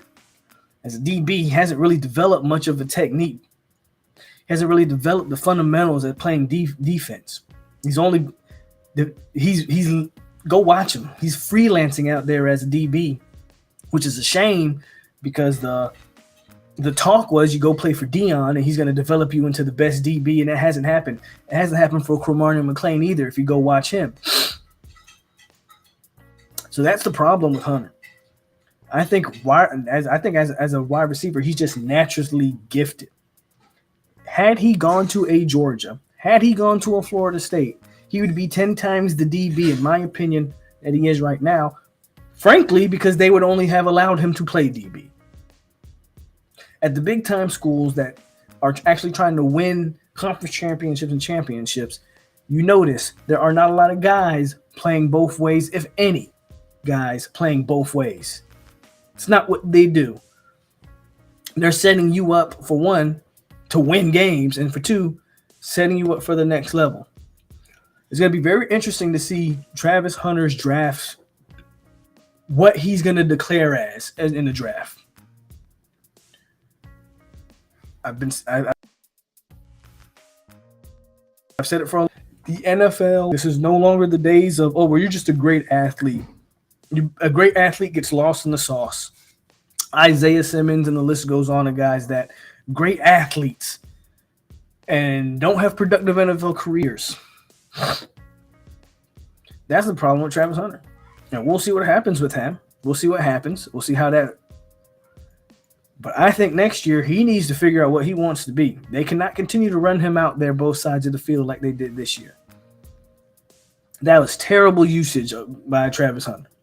I know it's a great story on social media, in the media, on the Sports Center. I know it's a great story, but it is not how you develop a football player. It's not how it works. So that's the problem with Travis Hunter, in my opinion. Again, special talent, but what does he specialize in? When the NFL is finally going to be looking at him next year, that's what they're going to want to know. At least to be a top 10, 15 pick. The NFL doesn't draft you top 10 and 15 for them to then teach you how to play the position. You need to come in and be able to play the position in game one and be a franchise player. That's how the NFL rolls. They pay you all that money. So that's my thoughts on the Travis Hunter situation. Hunter is a wide receiver getting smoked at DB a lot. Might get tired, though, from all the plays. Imagine if Hunter had joined Sertana here at FSU. Why did your Seminoles beat my Gators like that? Hey, man, gotta beat ass. Being sorry, gotta beat ass. Those who can do teach, but just because you can do, it doesn't follow that you can also teach. Dare I say this, Briley? I think Dion can teach. I'm just going to be blunt.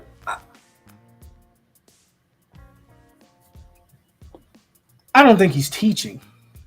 It's not that I don't think he can. Bro, I've said this from the jump, and people hate when I say this. Deion Sanders is only in this for Shedeur, bro. And if you pay attention what's going on in Colorado right now, there is a reason that the class of 2025 kids are all decommitting, because they are getting wind and they know prime time will not be at Colorado after next year. When Shedeur declares he's going to bounce, I don't know if he's just going to blatantly dip or if he's going to say health concerns or making him step away. It's going to be something that's going to – and he's going to dip. Primetime is not going to coach anybody but his son. That is just the facts. And that's why the class of 2025 is getting out of there now. He had a top 5 quarterback committed in the class of 25 who just decommitted today, who I think FSU might need to try to get involved in that, but we'll see. He had another 2025 kid commit like a week ago. They're getting up out of there. They're getting out of there. The writing's on the wall. It's been on the wall for me. I said this a year ago, or when he got hired at Colorado. I said he's not. You don't bring in 70 transfers and tell me you're trying to build a program. No, you're trying to win as soon as possible to maximize Shedeur and get his draft stock up as high as possible.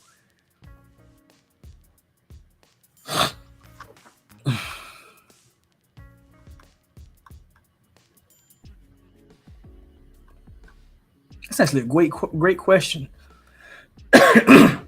Buddy that had like 300 yards receiving on them. I wonder what else he did for the rest of the year.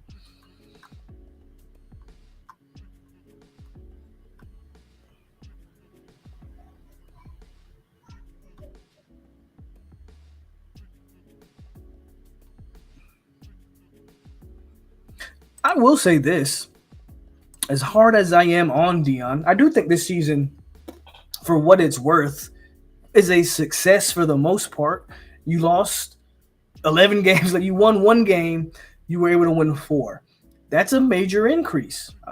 That is a good for what it's worth, I guess that is a positive. And then that's not even accounting for the revenue Colorado was able to bring it. I mean, the viewership. Colorado made a lot of money.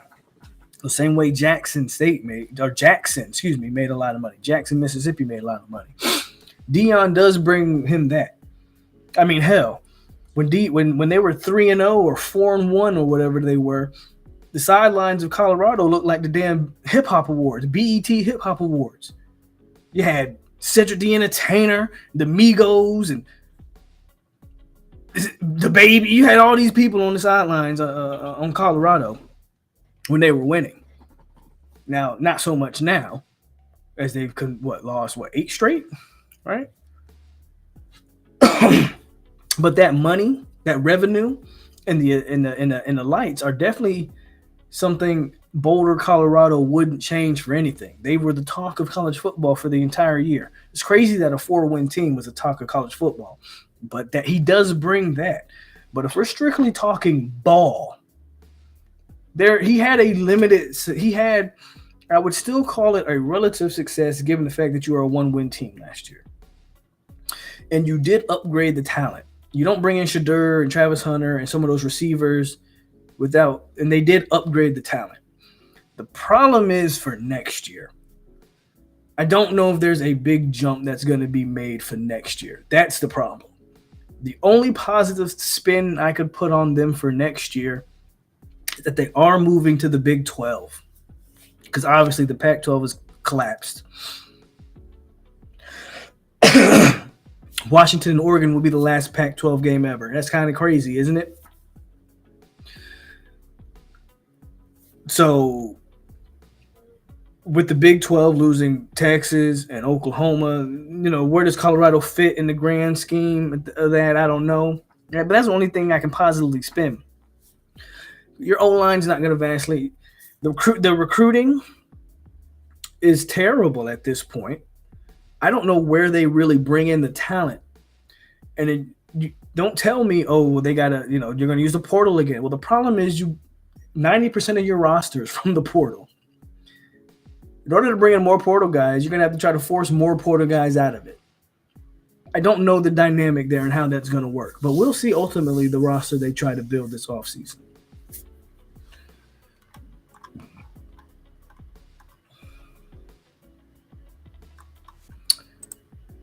McLean trash, Cooper trash, Jay trash, Hunter trash at DB all suck. They can't cover. They blow so many assignments. We all knew Deion was only in it for his sons at JSU in Colorado. That recruiting class tells you all need to know about where Deion is going to be I'm trying to tell you. Tyler. I knew it was over when Colorado players stopped posting videos on social media. Yeah, Deion only in it for his sons and Travis. That's it. Those old FSU players that trip to Colorado all stopped texting. I think the only one that ever got any decent playing time was D-Mac.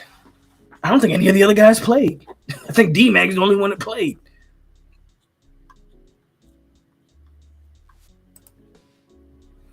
Northwestern hired a coach 2 months before the season after going 1-11 last year. And North now, hey, that's a good point, Matt J. That's a great point. But they also, he didn't, again, and I spoke on this at the beginning of the year.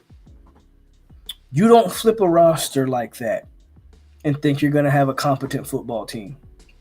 It's amazing what he did the first 3 or 4 games, if I'm honest with you. But attrition, all those things come into play the more games that get played. And that O-line being terrible isn't a surprise. They haven't played enough football together to even know how to play together. And you brought everybody in, mashed them together, and said, let's go try to win games.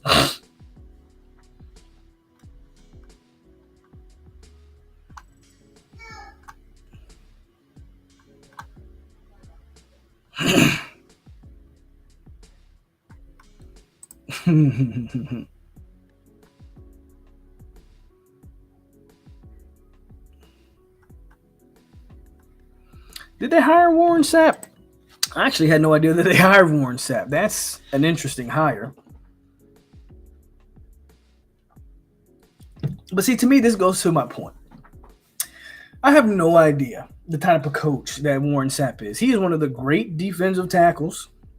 He's one of the great defensive players of his time, of all time.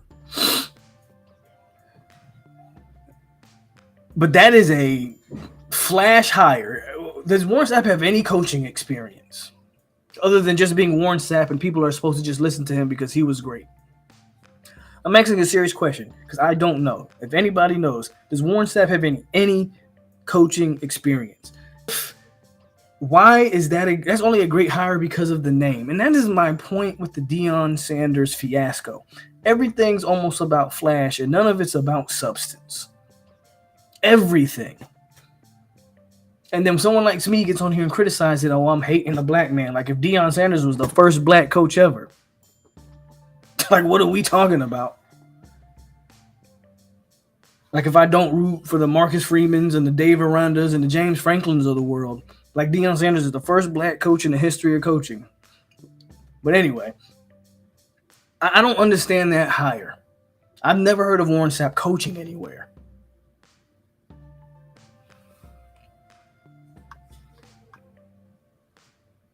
What's up, Raymond James? I echo the sentiment, y'all. Please hit the like button, subscribe.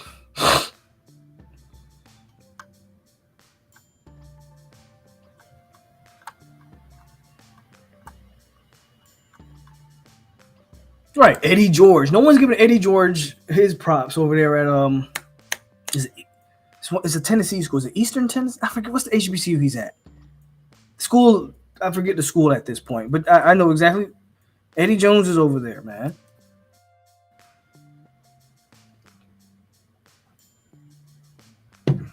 Yeah, Brewster's gone. I saw that. Tennessee, yeah, TSU. There you go. I know it's Tennessee. I just didn't remember the name. But yeah, man. No one's giving Eddie George any love. And he's doing it. I don't want to say Deion did it the wrong way. We can debate on it. But he's doing it, and he's doing it quietly.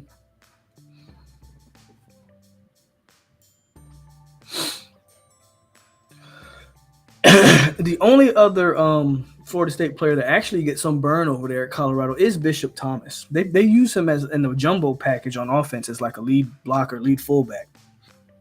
So that's interesting that Bishop Thomas was the guy that I wanted to keep. Those other guys, I did not care. Bishop Thomas was the guy that I wanted to keep.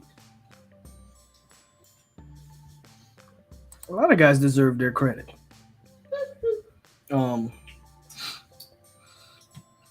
But again, man, I don't know what Warren Sapp can do. We'll see. We'll see. We'll see if Warren Sapp can turn it around. I'm assuming he's going to coach the D-line, is my assumption.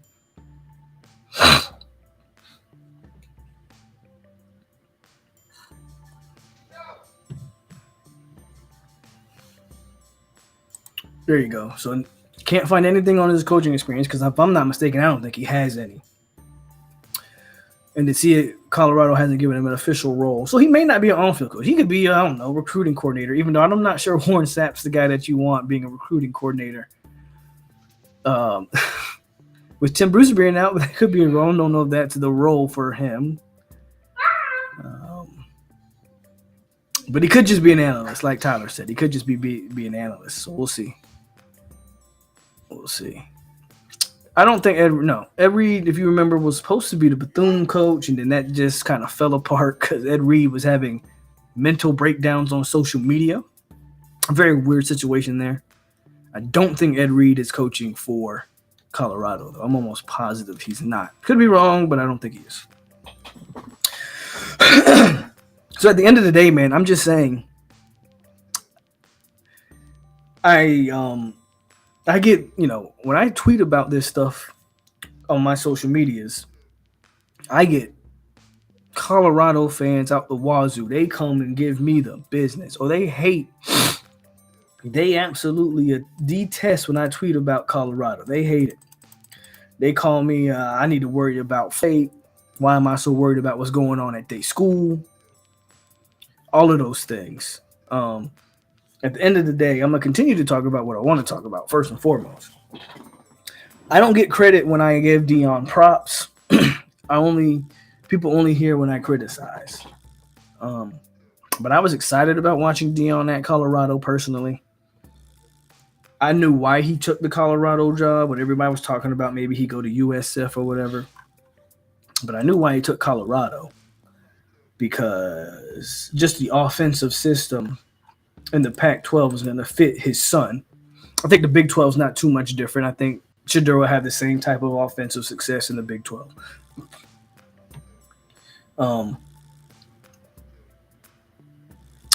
But I was not a fan of the way he left Jackson State. I never had a problem. If you remember, I did not criticize Dion for taking Travis Hunter from Florida State. He went out and got the best player available, and kudos to him. I did criticize Dion for the way he left Jackson State because I felt like the message was bogus. I feel like you spent 2 or 3 years talking about how you were trying to uplift HBCUs, and you didn't even get one draft class out of that. If you wanted to uplift the HBCU and prove that more kids from the HBCUs need to get NFL opportunities, you should have stayed there. And you should have saw Shedeur Sanders through. You should have saw Travis Hunter through. You should have saw that first class through to get guys in the NFL. You didn't do that. So to me, that sounded like a bunch of recruit. You used all of that talk to recruit at the HBCU. You made HBCU seem cool to recruit. That's my take. You don't have to agree. Don't really care. That's how I felt he used it. So he did all of that only to then leave the HBCU and go to Colorado, where he's told kids from the jump, you're not good enough to play here. I'm bringing in my own. He's had no intentions of developing any talent at Colorado. Everything's been a quick flip, a quick fix. I'm just bringing in guys. I'm not trying to coach guys up. And here we are at a 4-8. So the way he's done it, I'm not a fan of, and haven't been a fan of. I'm just telling you what it is.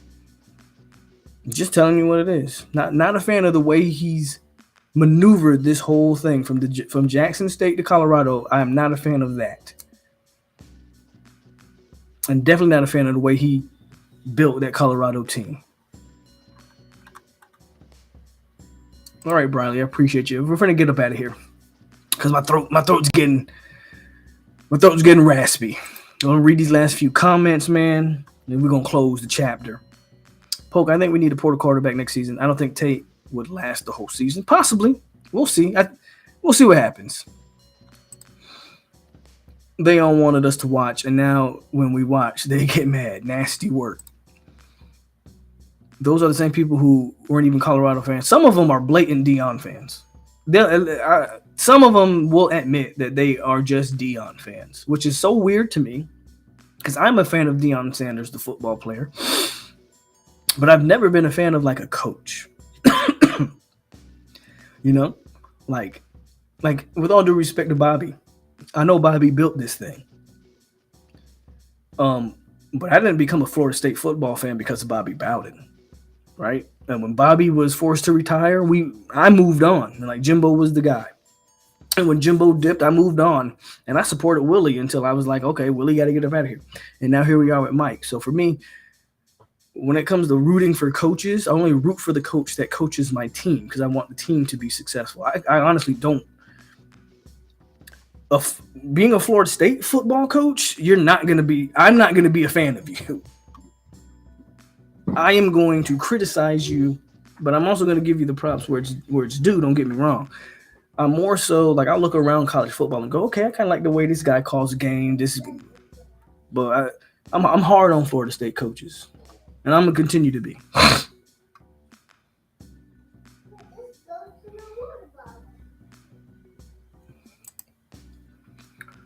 Poe, do you think Norvell should play deuce span on certain quarterback pass? No.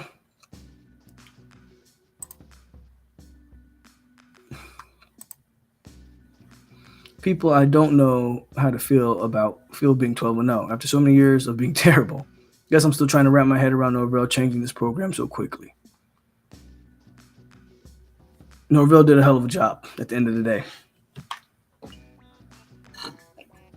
Don't let social media fool you.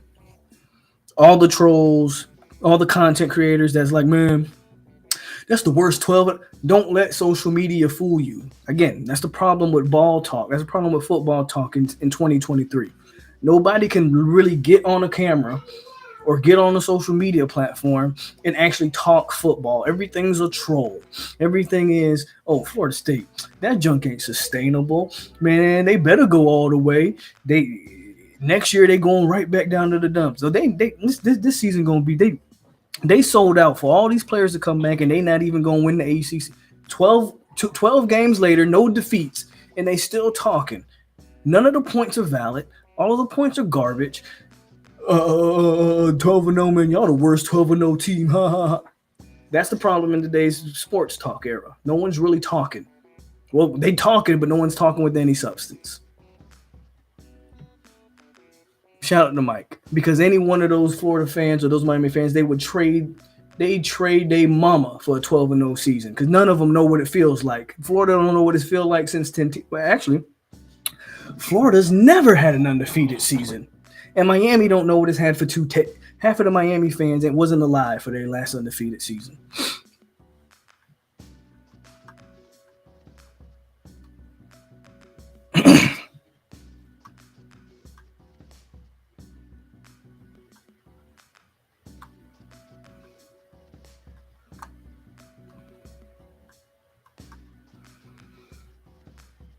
I saw Dan Mullen going back to Syracuse. I did see that. It's an interesting hire. I don't know if it's like a game-breaking hire, but I mean, I guess it's a solid hire, I guess.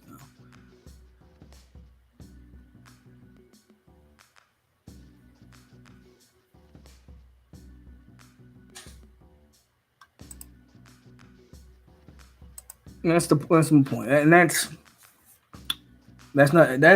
just the facts. That's not directed at any one person. That is sports talk in general on social media. It's hard to talk football with anybody because everything's a troll. Everything's a joke. And it's crazy to me that a team that ain't making a bowl game has jokes. It's crazy to me that a team that just barely won 7 games has jokes. But it's where we are. I think Michigan or Washington's a great matchup.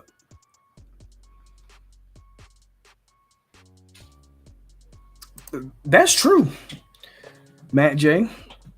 That's 100% true. The Miami fans that I actually know in real life, they don't act like the social media guys. They don't act like them. Most Miami fans that I actually know in real life, and granted, I don't know too many of the younger fans in real life. I know most fans around my age, they actually will talk football with you. And they actually got some respect about the rivalry and the players that were involved in that rivalry. It's these young kids, man, that they don't know because they ain't never seen their team do a damn thing. So all they can do is talk about yesteryear for when they was in their daddy's nutsack. They don't know anything about the rivalry other than what they've been told. So Uncle Lou's 100% right. Most of them don't exist in real life. They only exist on social media.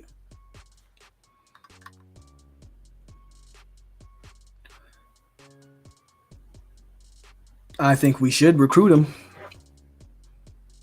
I know we have a 25 quarterback committed already, but you 6'5", 220, a top 5 quarterback in next year's class, yeah, you recruit that. I don't care what anybody says.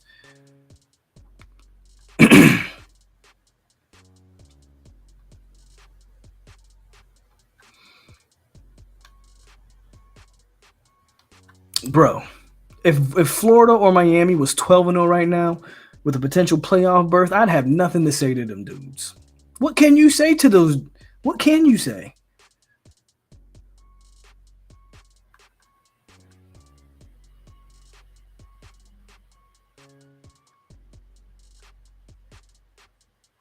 And with all that said, y'all, I'm going to get up out of here. We did 2 hours strong, and I am really straining my vocal cords. So as always, y'all, hit the like button, subscribe if you're new, share the video as we continue to grow the 863 tribe. FSU beats Florida 24-15. We gave out helmet stickers. We got Louisville coming up this weekend as we continue the march towards the playoffs as apparently the worst 12-0 team of all time. But I'll take that any day of the week. So y'all, again, hit the like button, man, and subscribe and share. And we're going to preview Louisville sometime this week. And again, I got some more stuff I want to talk about. As college football, this becomes one of the best times of the year. Coaching carousel is going to heat up. The transfer portal on December 4th is about to explode. All the while, you got teams like Florida State and Michigan competing for national championships, trying to get to Houston. I think that's where the national championship is. This might be the best. This definitely Christmas time, the best time in college football time. National Signing Day or early signing period, also right around the corner. The best time of the year for the college football fan, and I want to be here every step of the way. So if you're a Florida State fan, this is the best channel on YouTube for the Florida State fan. I stand by that 100%. I'm not saying other guys aren't good. Go check them out. But you come over here, you get the real, you get the interaction, you get all of that. And with all that said, it's your boy POLK over here on 863 Seminole TV. Stay classy, my Seminoles. State champs once again, undefeated regular season. Go Noles. And we are out here.